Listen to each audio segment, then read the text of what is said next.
से।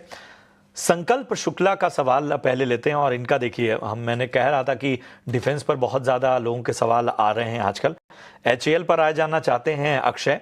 4400 की इनकी बाइंग है। महाराष्ट्र से इन्होंने अपना सवाल पूछा है। फिलहाल 13,000 के ऊपर के फायदे में है। जी देखिए, अगर डिफेंस शेयर्स की बात की जाए तो आज बहुत दिनों के बाद थोड़ी सी हमने एक रिकवरी वाली रैली देखी है डिफेंस शेयरों में।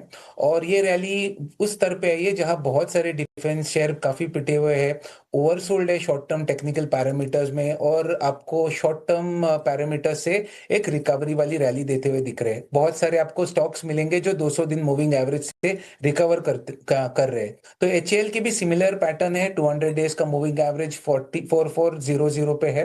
फिलहाल शॉर्ट टर्म अगर आपका व्यू 1 मंथ तक है तो यहाँ से 4400 का सपोर्ट है और रिकवरी में 4800 तक आप टारगेट कर सकते हो। आप थोड़ा सा समय देके होल्ड करें, कम से कम 6 महीना प्लस, तो थोड़ा सा उछल प्लस माइनस होगा 4400 से, बट कुल मिला के ओवरऑल एक पॉजिटिव स्ट्रक्चर अभी भी बरकरार है और 5400 तक लॉन्ग टर्म में ये स्टॉक वापस छूने की आप उम्मीद करके स्टॉक को होल्ड करके चल सकते हैं। चलिए, तो ये है राय आपको एचएएल पर मिलती हुई। नीलेश खाड़े हैं और इन्होंने अंबुजा सीमेंट पर किरण जी राय जाननी चाहिए है। इन्होंने जो है वो अंबुजा सीमेंट जो है वो 650 के भाव पे खरीदारी की हुई है और फिलहाल अच्छा खासा नुकसान यहाँ पर अंबुजा सीमेंट में इनको होता हुआ। बताइए क्या करना चाहिए।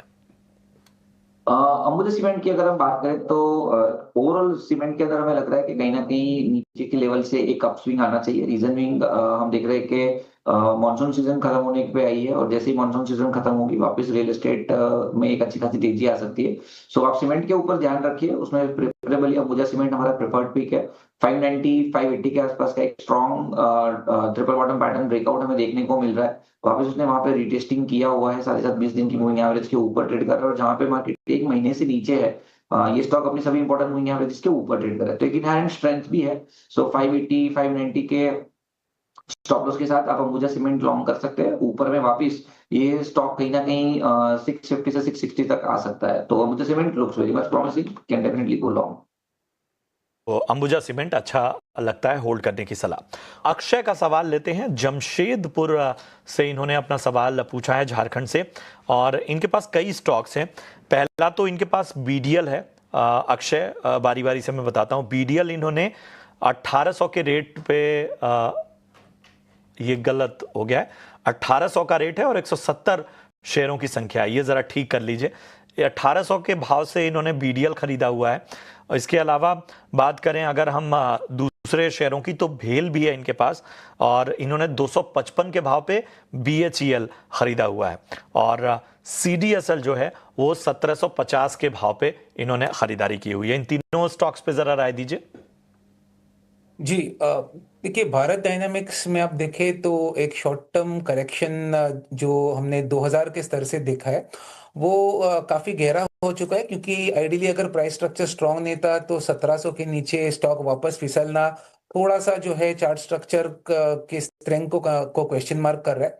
तो मेरे हिसाब से कहीं ना कहीं जो 200 डे मूविंग एवरेज है वो 1500 से पड़ता है, स्टॉक काफी ओवरसोल्ड है, तो एक हल्की सी रिकवरी के संकेत बहुत स्ट्रांग है चार्ट में। पर लॉन्गर टर्म में थोड़ा सा कंफ्यूजन है, उसके चलते मैं कहूंगा कि 1700 1700 के आसपास बीडीएल रिकवर कर जाए तभी आप इसमें एक बार एग्जिट कर ले। अगर बीएचईएल की बात करें तो बीएचईएल में अगर आप प्राइस स्ट्रक्चर देखें तो मेरे हिसाब से थोड़ा सा समय देके चलना पड़ेगा। शॉर्ट टर्म में 220 और 250 60 के आसपास ये स्टॉक थोड़ा फ्लक्चुएट हो सकता है, तो क्लैरिटी नहीं मिल पा रही है। पर लॉन्गर टर्म में अभी भी बने रहने की मैं सलाह दूंगा। टारगेट प्राइस करीबन 300 का प्रोजेक्शन है फिलहाल, वो टारगेट से आप लॉन्ग टर्म 1 ईयर प्लस के होल्डिंग से बने रहिए।